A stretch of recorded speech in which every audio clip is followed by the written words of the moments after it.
हमारी इस धरती पर ना जाने कितने ही प्रकार के जीव जंतु और प्राणी निवास करते हैं।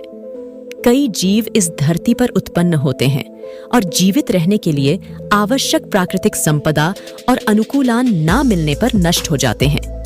लेकिन क्या आप जानते हैं कि इस धरती पर कुछ ऐसे प्राणी भी हुए हैं जिन्होंने मनुष्य के धरती पर आने से पहले ही जन्म लिया और मनुष्य के धरती पर आने से पहले ही नष्ट भी हो गए? हम बात कर रहे हैं डायनासोर की। आपको शायद सुनकर हैरत महसूस होगी कि यदि मनुष्य ने डायनासोर को देखा ही नहीं है तो फिर इसकी कल्पना, खोज और बाकी तथ्यों का पता कैसे लगाया। दरअसल वैज्ञानिकों को डायनासोरस के कुछ अवशेष जैसे उनकी हड्डियां, कंकाल, अंडे, भ्रूणमल और पंख आदि प्राप्त हुए, जिनके आधार पर संशोधन कर वैज्ञानिकों ने डायनासोरस के आकार प्रकार का या और रूप का अंदाजा लगाया। शोधों से पता चला है कि इन डायनासोरस ने लगभग 100 करोड़ वर्षों तक धरती पर राज किया। उस समय यह डायनासोरस पृथ्वी के सबसे विशालकाय जीवों में से प्रमुख थे। डायनासोरस का हिंदी नाम है भीमसरट अर्थात भयानक छिपकली। डायनासोर शब्द को सर रिचर्ड ओवन ने सन 1842 में गढ़ा था, जिसके लिए ग्रीक भाषा के 2 शब्द जिन ओस और सोरोस का प्रयोग किया गया था। डिनो से अर्थात भयानक, शक्तिशाली, चमत्कारिक और सोरोस यानी कि छिपकली। जीवाश्म वैज्ञानिकों ने अब तक डायनासोरस के 500 विभिन्न वंशों और 8000 से अधिक प्रजातियां की पहचान की है और इनके अवशेष पृथ्वी के हर महाद्वीप पर पाए जाते हैं। हम सभी ने डायनासोरस पर बनी फिल्में देखी हैं, Jurassic park, Godzilla, the good dinosaur, लेकिन ये सभी तो काल्पनिक दुनिया के हैं। असल जिंदगी में तो मानव ने कभी डायनासोर देखा ही नहीं है। तो आखिर कैसे होते थे ये डायनासोर? कहाँ रहते थे? क्या खाते थे? अमेरिका की कोलोराडो यूनिवर्सिटी की वैज्ञानिक करेन सेन डायनासोर के मल पर पिछले 15 सालों से शोध कर रही है, जिससे उन्हें पता लगा कि डायनासोरस की कई नस्लें लकड़ी भी खाती थीं, जिससे उन्हें ऊर्जा मिलती थी। कई वर्षों तक डायनासोरस के बारे में कोई खास जानकारी नहीं मिली थी, लेकिन 20वीं सदी के 70 के दशक में अमेरिकी वैज्ञानिक जैक हॉर्नर ने डायनासोरस के जीवाश्म का खजाना खोज निकाला।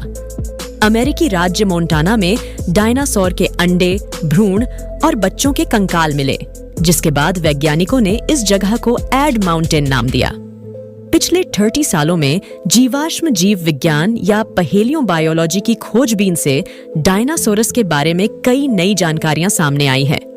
वैज्ञानिकों का मानना है कि कई डायनासोरस पंख वाले भी थे।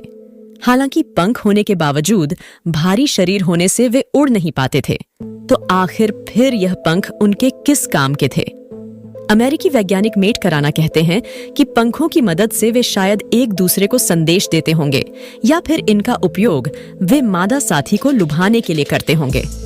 जीवाश्मों से जो सबूत जुटाए गए, उनसे यह पता लगाया गया कि समुद्री डायनासोर एक ठोस ओर की चमड़ी गहरे काले रंग की होती होगी। पंख वाले डायनासोर के कंकाल से उसके शरीर पर धारियां होने के संकेत भी मिले। ज्यादातर वैज्ञानिकों का मानना है कि डायनासोरस की चमड़ी अखरोट के रंग की क्या गहरे लाल भूरे रंग की रही होगी। अब सवाल ये उठता है कि आखिर इन डायनासोरस की आवाज कैसी होती होगी, क्योंकि इसका पता तो किसी अवशेष से भी नहीं लगाया जा सकता था।